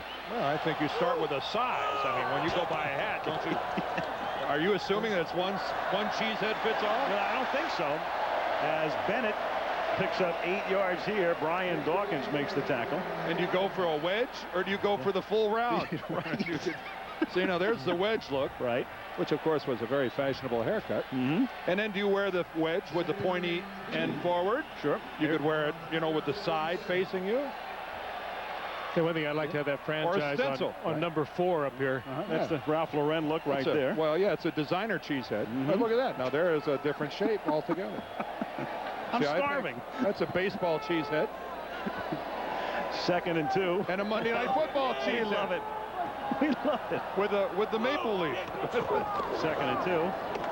And this is Henderson for a first down. I think a lot of people around the country remember that story last year, and it's a true story. A guy gets in a small plane crash and claims that the cheesehead saved his life. I'm flying home with a cheese head tonight. Oh, you've met my pilot. Okay. Oh man. See, look at that. There we have children's cheese heads. Holmgren cheesehead. Oh, put it back down. There we go. You guys are checking out the cheese. Green Bay is quietly just having their way with Philadelphia defensively here. Well, Philadelphia right now saying, I don't want the cheese anymore. I just want out of the trap. Yeah, well, they're going through Philly's defense like it's Swiss cheese. 1st and 10 from the 44 with 3:20 to go in the third. And Henderson, the fullback, pulls ahead for about 4. Green Bay came in here tonight. If you weren't with us earlier, they were nervous, a little shaky. Brett Favre at the very beginning of the game was overthrowing, underthrowing, bouncing around in the pocket. Boy, when they settled down, they looked like the team so many people expect them to be. Well, Frank, so many weapons, so many legitimate offensive players of a big-time caliber. 28 touchdowns, 2 interceptions in his last 9. We showed you what it was after 8. 25 and 2. Counting tonight. Bennett swings to the outside and close to a first down. And you know, Kenny Wolf, if you can put that back up again, folks. You know, this is something you just don't gloss over this. These are staggering numbers by, you know, just staggering numbers by Brett Favre, that he has matured to the point where he can deliver on something like this. 28 touchdowns and only 2 interceptions during his last 9 regular season games. The other thing, for quarterbacks, Dan, this is his 63rd consecutive start. That's the kind of durability he has. And remember, tonight he started 0 for his first 5. So he's 17 for his last 26, and here's another first down.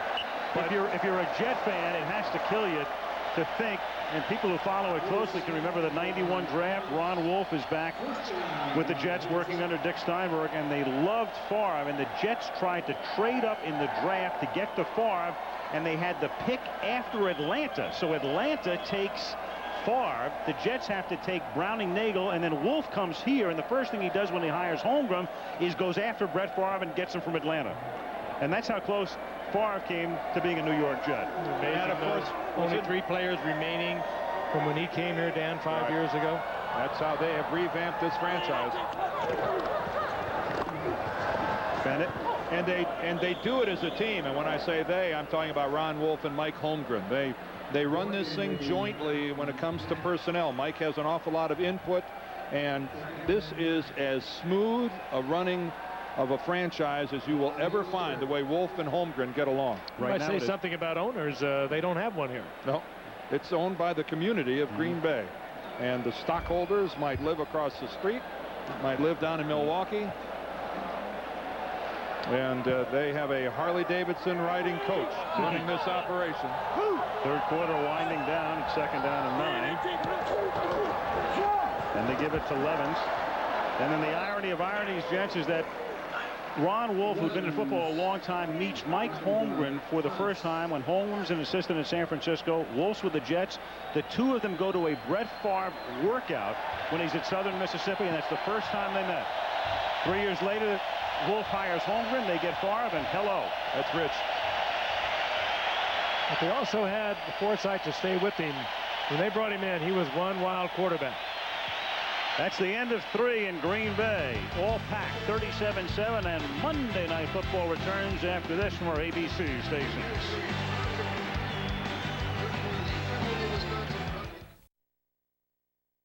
Cheese hat and a tie as we start the fourth quarter. Yeah, he looks like he'd wear it too. Can you imagine he'd be wearing a clip-on cheese tie? 3rd and 5 as Dorsey Levens swings to the outside, and he picks up a first down. Darrell Boykin makes the tackle. Start the fourth quarter. Packers on top 37-7. All over Green Bay. Those are lights on somebody's roof, and look at the logo lower left of the sign. From the Goodyear Blimp, Stars and Stripes. We find everything. Is that somebody's roof? Yep. Oh no, that's a blimp. And the blimp providing that shot of Lambeau Field. What a lot of work they've done on this since 1989. All the skyboxes now completely circling the stadium. Look at the flash bulbs going on. This looks like a rock concert going on. Green Day in Green Bay. First down from the 12 as this is William Henderson taking it to the 5-yard line. It'll be 2nd down and 3. Hey, this drive started at the 38-yard line. Packers 38-yard line. It's been totally on the ground. That's humiliating. Yes, it is. Next week we go to Pittsburgh. It'll be the Pittsburgh Steelers hosting the Buffalo Bills on Monday Night Football. Buffalo 2-0. Came from behind to beat the Giants in OT opening game. And yesterday they knocked off New England. And the Steelers now 1-1. Mike Tomczak riding the ship yesterday. Three Rivers Stadium, the site. Bills, Steelers next Monday. Rod Woodson with a big game yesterday. 2nd and 2. And to give the ball to the bruiser, William Henderson, getting a lot of work. Rathman-like performance tonight. Tom Rathman-like for Henderson. Well, the good news for Philadelphia is that they do get to go home and get some home cooking. 2 games on the road for Ray Rhodes and his team, and they'll come out of it 500 after eking out the win at RFK against the Skins and get to go home and try to get better against Detroit. But on a short work week after a Monday night game, this will not be easy to get out of these guys' minds. This is the type of a defeat that can stay with you for a while. Yep, you're thinking of it as a measuring stick game in a way. 3rd down and 2 from the 4-yard line. And Levens tries to find the first down, which he's very close to getting. It'll either be 4th and a couple of inches or first down, and the Pack indicating they're a little short. And this crowd telling Mike Holmgren that let's show no mercy, and Mike does. Sends up Chris Jackie. So on 4th and 1, the Pack with Sherman Lewis on the left, the offensive coordinator, watching his unit pick up 34 points last week, 37 tonight. Gil Haskell, the receivers coach, in the middle. And their team on its way to being 2-0. Jackie for a chip shot here, 21 yards. And I wonder if this field goal is a Mike Holmgren. Whoa, over the head. Hentrick pulls the Yepremian, and that's one way to stop the Packers. Well, but at least by throwing the pass like that, he gets it back. He gets it back to the line of scrimmage. Mike Arthur, I mean, that wasn't even close. It's center snap. I mean, that was several feet over the holder. An errant toss. Yeah, Mike Holmgren doesn't like that either. Brought you on board to do one thing, and don't you forget it.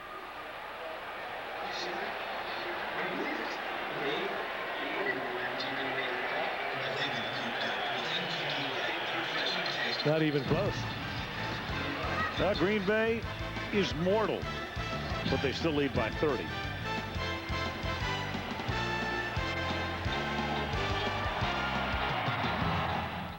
but this is called the Macarena and cheese.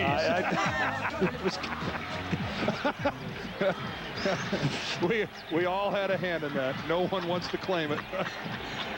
Macarena and cheese, only at Lambeau. We would hope. The Eagles begin from their own 3. Packer fans want more. Yeah.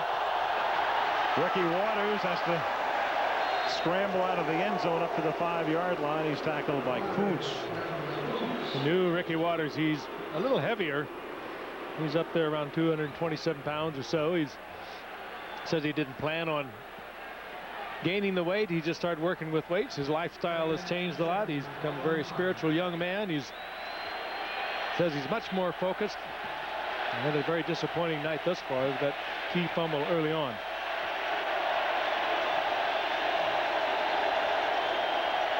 Second and 8 from the 5. Pete airs it out, but nobody there. Too far, intended for Irving Fryer. And Irving Fryer was wide open. Rodney Peete knows it. Boy, that's not a little misfire, Frank. He overthrew him by 5 yards. And you get a little antsy when you're throwing out of your own end zone. And it also looks like a throw by a guy who doesn't have a great deal of confidence in where the ball's going. So the backup Ty Detmer, the former Packer.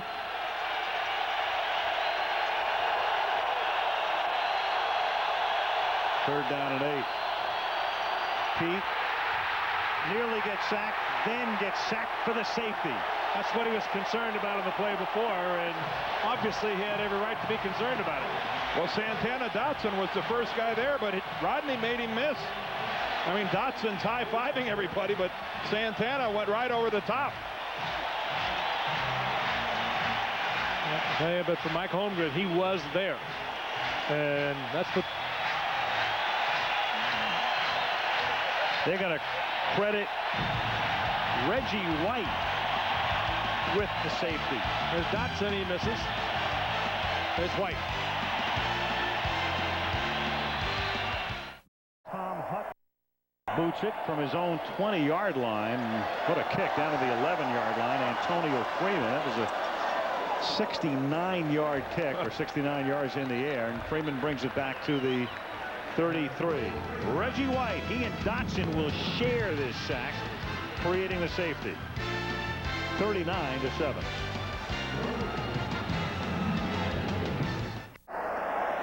And he's up to the 37-yard line, close to a first down with 10 minutes left in regulation. Monday Night Football is being... I tell you, the Packers have trotted out some bruising runners here tonight. Jervy, a 225-pound second-year man out of the Citadel. We've seen everybody but Jim Taylor tonight. On the frozen tundra. I saw Jim Taylor about a month ago. He looks great. Jim Taylor looks like he could still play. You trying to give me flashbacks? Yes. Just a little reminiscing. Speaking of reminiscing, Taylor still holds the Packer record for most yardage in a season all the way back to 1962. 1,400 plus. Yeah. 14-game season then, too. Yeah, a great guy. Moderately tough, too, huh, Frank? That would extrapolate to what, 1,600 yards for the day? That's not bad. Bart Starr. Oh, he looked for some linebackers to run over. Oh, he did. Or bite him or something. He actually bit Sam Huff. Well, he was just so happy to get. He was just so happy to get to hit somebody other than having to take on Nitschke in practice. Levins picks up the first down on 3rd and short. Let's face it, butting heads with Ray Nitschke every day in practice would put anybody in a bad mood. Well, you talk about a big-time Ring of Honor. Yes, sir. Every name that pops up. Willie Davis, one of the great people. Willie and I toured Vietnam together. See, a lot of teams. 60s. A lot of teams have their Ring of Honor, which is a lot of players. This is the Packer/Hall of Fame Ring of Honor. Every name we've looked at so far is in the Hall of Fame. Yep. Speaking of rings, and look at this. Those are the horns. Used to commute from Chicago. I was going to say, speaking of ringers, but never mind. First down from the 39-yard line. The great Paul Hornung. They used to say about Paul Hornung, he could make going down to the town to get a loaf of bread. Could be exciting. Well, Frank, we talked about you in the frozen tundra back in 1967. And in fact, to prove it, I'm Frank Gifford. Here in Green Bay, You're they not. explained the world champion Packers with a single word: work. Coach Vince Lombardi says that those who seek success in pro football must never stop working for it. Over and over, the men of Lombardi are drilled to do everything the right way. Teams that meet the Packers know that while they may play even with Green Bay for a while, as soon as they make a mistake... How come you had your hands in your pocket? Was it cold? Our archives have everything. This is Levens. He fumbles the football. It's loose, but the Pack gets it back as Jervy covers up at the 40. Frank, did you really do that in the parking lot, or was that done in New York and they put that into the backdrop? I did it for NFL Films, and I remember I went in to see Vince Lombardi that particular day, and I forget what year it was, but he said, you know, I'm really getting tired of this. And as the first clue I had that he was thinking of getting out of the game, and which he ultimately did, and of course was out for 2 or 3 years before he went down to Washington. Vince, of course, was my coach for 7 years with the Giants. He came there in 1954 and left in 1959 or 1960. What vintage was that, Frank? What year was that? I don't know. It was a good-looking coat, though, wasn't it? I saw you wear it last winter. I couldn't tell whether it was color or black and white in that weather. 3rd and 3 from the 46-yard line. Levens again. And he's close to a first down before 60,666. And that tonight is a new Lambeau Field record. Not that I guess, you know, they have every seat completely sold out as a season ticket and a waiting list forever. So I guess they somehow figured out a way to squeeze a couple of more people in tonight. I think they finished construction on some of those new luxury boxes in the corner of the end zones. And this being the first home game this year, they got to try them out and add to that record attendance. You know, guys, if this were any other stadium, I think, in the country, with this kind of score, 39-7, a little less than 7 minutes to go in the game, there'd be a lot of empty seats. There would be. You're there right. are none. That's a good observation, Frank. You're right. Everybody is still here. That's going to make it fun getting to the airport, isn't it? I'm sure the Eagles are thrilled that they have all stayed to watch this debacle. Well, they've waited a long time. The Packers last appearing on Monday night at home in '86, and then the team didn't play very well for a number of years. Holmgren brought them back. In the last couple of years, we've had Green Bay, but on the road at Chicago twice and at Kansas City. And here tonight and back here on the 14th of October against San Francisco. Hentrick to kick.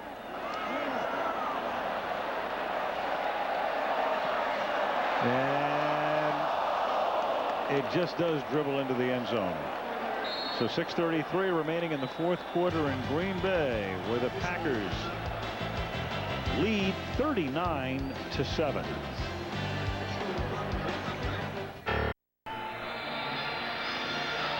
Oh, always a dream of mine to be taped to a piece of cheese. Dream come true. That's the label off our new CD. You guys didn't even know you had a tape out, did you? Or an album, or... It's pretty good. We do? Yeah, you do. Royalties? Well, I didn't say it was that good. Oh, all right. First down from the 20-yard line. Ty Detmer's in the game, and the new Eagle quarterback hits Chris T. Jones for a gain of 11. Well, this game figured to be a chess match tonight between Holmgren and Ray Rhodes, but Mike has too much firepower. We mentioned that Rhodes was an assistant here. He was the defensive coordinator for 2 years here when Mike came over. He brought him from San Francisco, and Rhodes left under circumstances that some people thought smelled of a rift between the two to go back to the 49ers. But Ray was very open in talking about it last night from the 31-yard line. Detmer throws, and the catch is made by Garner. Rhodes, after 2 years, knew his family was extremely unhappy here. He had 2 daughters in school, and you could tell the look in their eyes. They wanted to leave. It was very difficult. He was very honest. He said they went to a school with very few black classmates. It was a difficult social adjustment for them, and it was the better thing for the family to do to go back to the West Coast, which is what they did. But he walked in, and Holmgren was stunned after 2 years of trying to build his little empire here to have his defensive coordinator walk out on him. On second down, Detmer throws, and the catch is made for a first down by Fryer. And to follow up on that, Al, what really hurt Mike was, you know, they're in the in the business of every year trying to recruit free agents to come to Green Bay, and Mike Holmgren was not happy that, even though I'm not sure Ray meant it that way, you know, that the inference was that Green Bay is not a nice place for black players to settle down, and Mike Holmgren was hurt by that, saying we have gone to great lengths to make this a community that's hospitable to everyone. And you know, knowing Ray Rhodes the way I do, I can't believe that that's what he intended. Right. From the 47-yard line, Detmer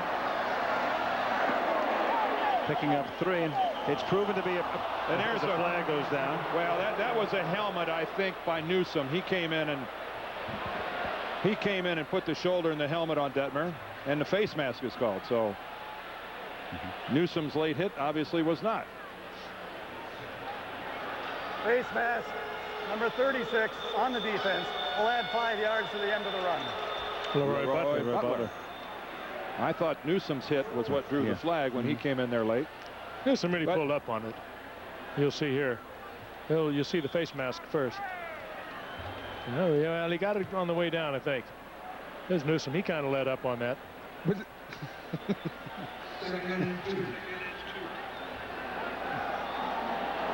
With 4:25 now remaining, there's the hit at the end. Detmer throws, and that's broken up. And Dan, the bottom line to follow up on the Rhodes situation and any inference that people have is that a guy like Reggie White comes here, loves it.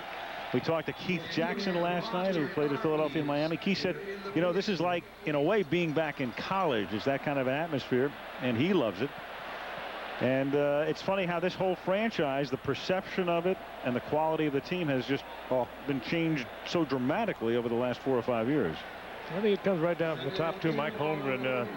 The players like to play for him. He's, like you said earlier, kind of a new age coach, if you will. 2nd and 2. Garner.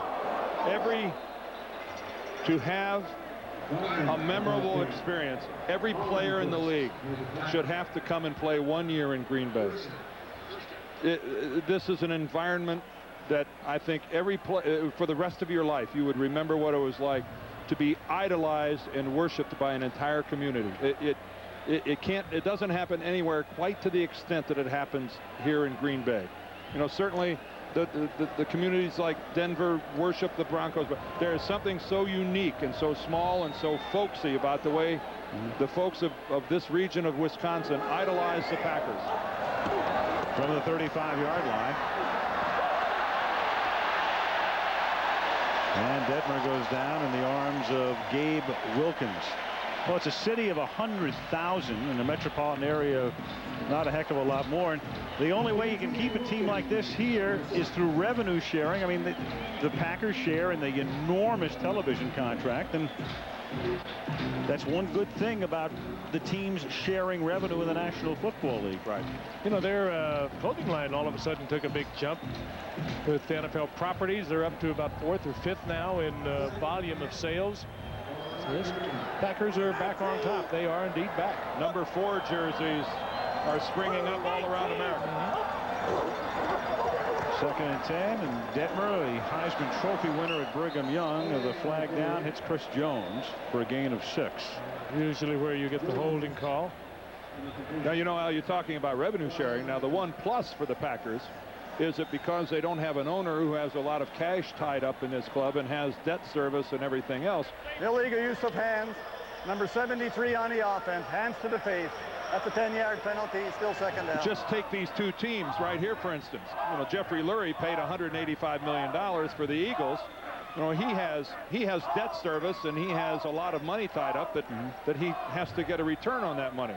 The Packers certainly are not in that position. They don't have a debt service. They don't have anyone that they have to pay dividends to. They are they are a break-even operation. That's all they have to do. They just can't lose money.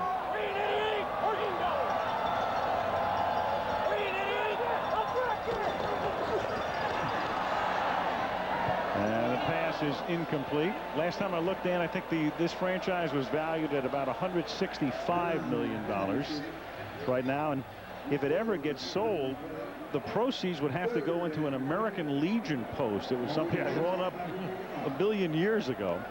I wouldn't wait around and wait for it to appear on the courthouse steps. Don't think so. To the president of the team is Bob Harlan. He oversees the operation. That's a pretty good football family. His son Kevin is a broadcaster for Fox, and his other son Brian is the public relations director for the Chicago Bears.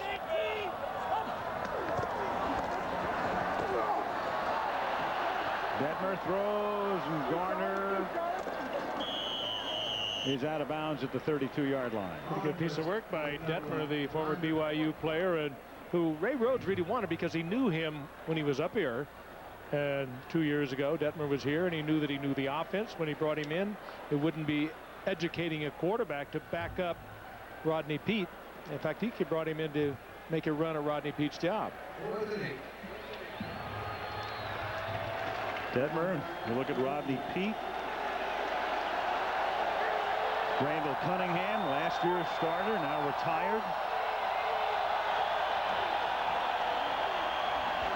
Fourth and 8, and Detmer throws, and laying himself out for it is Ingram. Mark Ingram reaching for it as if it was a consequential play, laying himself out, and you open yourself up and become very vulnerable when you make a catch like that. Former Giants #1 pick from 10 years ago, went to the Miami Dolphins, and actually Detmer threw this ball well. That was about the only place he could put it for the completion, but a great effort by Ingram. Former Michigan State star. 2-minute warning on a celebration-filled night in Green Bay. Only 4 other teams in NFL history have won the first 2 games of the season by 30 or more points. There are those teams. None of those teams won so much as a division title, believe it or not. After that great start, and Houston in '66 only won 3 games all year. First and 10 from the 13-yard line, and that pass is incomplete. Shouldn't have been. Ingram is wide open. Detmer just overthrew that.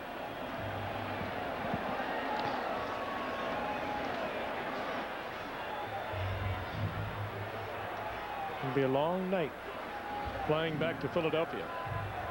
Eagles coming in with high hopes.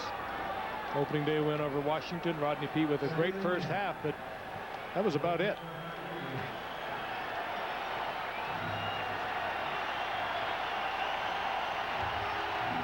Second and 10. Christy Jones takes it to the 8. Coming up on Sunday on ABC Sports, Robbie Gordon and 11 of the world's top drivers meet in Michigan. Final challenge in the International Race of Champions.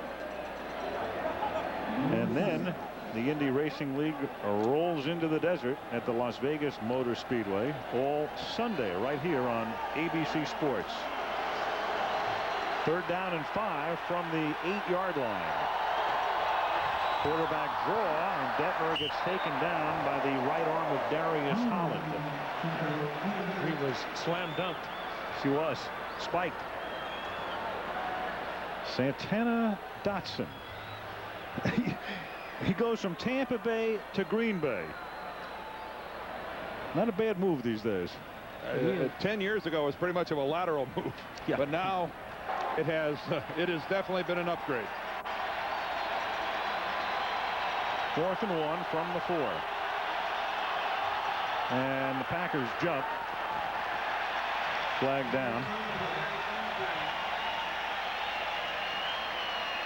You know, Frank, you're right. If the Eagles have to go home now after 2 real good quarters against Washington and 6 pretty bad quarters after that, and reassess where this team is right now. It'll get a long look. And I thought Rhodes last year squeezed everything he could out of this team. I mean, that was a remarkable performance, but what's the shelf life of drawing out that much emotion? Well, I think we have to keep in mind this is only the 2nd game of Ray Rhodes' 2nd year with this Eagle franchise. This is not something that's going to happen overnight. Ray Rhodes has a program, and it's going to take a couple years to get it implemented. He's We have a still neutral zone infraction. The right defensive tackle of Green Bay jumped into the neutral zone, causing the offensive man to flinch. That's half the distance to the goal line penalty, resulting in a first down. you look at these two teams, and the Packers and under Mike Holmgren are a couple years ahead of Rhodes and the Eagles and where they would like to be. So they're going to have setbacks along the way. They're going to have big games and explode on people. And in this instance, they were exploded upon. Well, that was right, though. They had 3 games they won, 4 games they won last year by 3 points or less. Those are games they easily could have lost. Would have changed that 10-6 record around remarkably. Detmer throws, and Ingram can't make the grab. Second down. Evans covers. You know, is this cup half full or half empty? Is this a game that really shows the weaknesses of the Eagles, or is this a game that really demonstrates how far the Green Bay Packers have come in their climb to the top? One guy, as we mentioned, they missed tonight dramatically was Andy Harmon. They lost Kirk DeVea, their middle linebacker. We talked about that earlier. Have they improved themselves? I don't know. Yeah, but the Packers certainly have, especially defensively. Fritz Shurmur has this outfit playing really consistent defense. Second and goal. And Detmer throws, and that's incomplete. Evans covers, but a flag comes in. Chris T. Jones, the intended receiver. 37 seconds remaining. Well, that'll put the ball at the 1-yard line and give the Eagles 4 whacks at it. Interference on the defense number 33.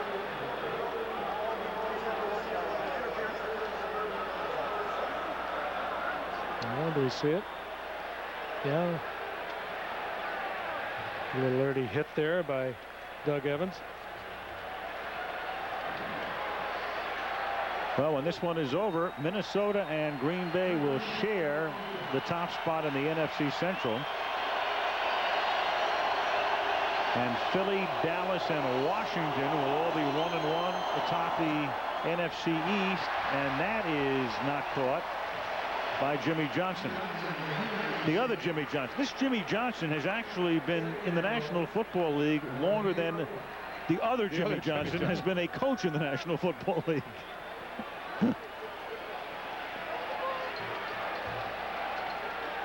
Quite a fake here by Kevin Turner as he goes up and over the top. Saw that last week with Emmitt Smith. Almost lost him. Detmer wise, though, to throw that away. It's first down. Didn't take any risks with it. 16th play of the drive. And Garner spins and does get in. Touchdown. So Charlie Garner gets into the end zone to make it 39-13.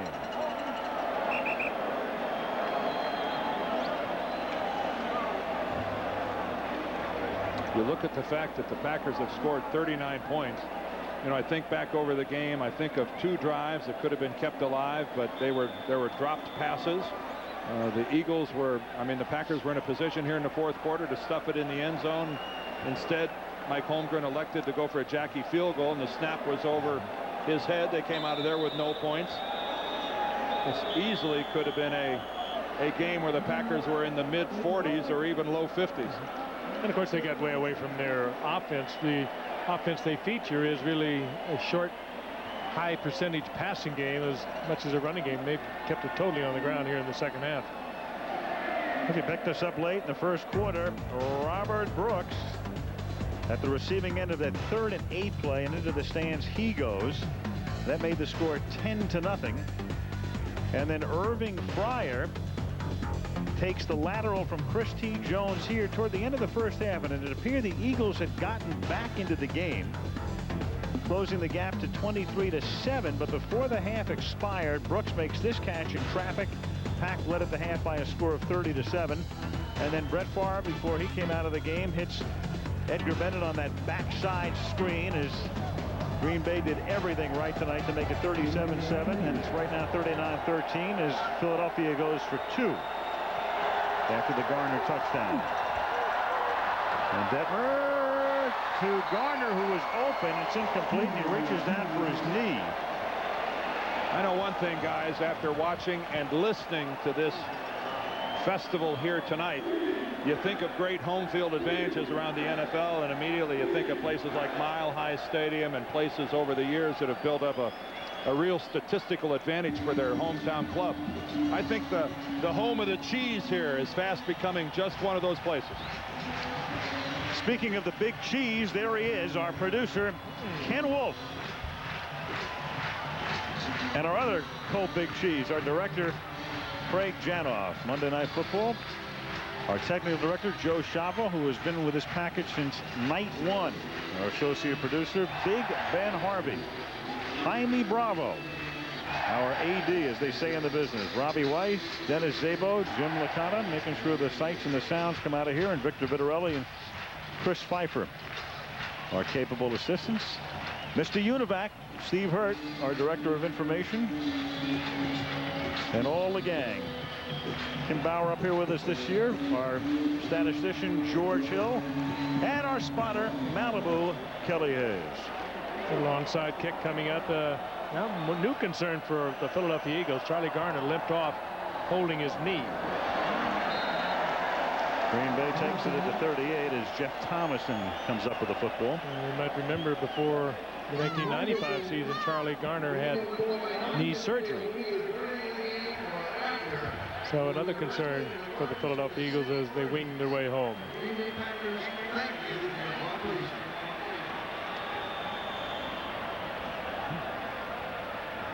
I would say 85% of the crowd is still in this stadium. Yeah. They are just now beginning to start to file towards the portals.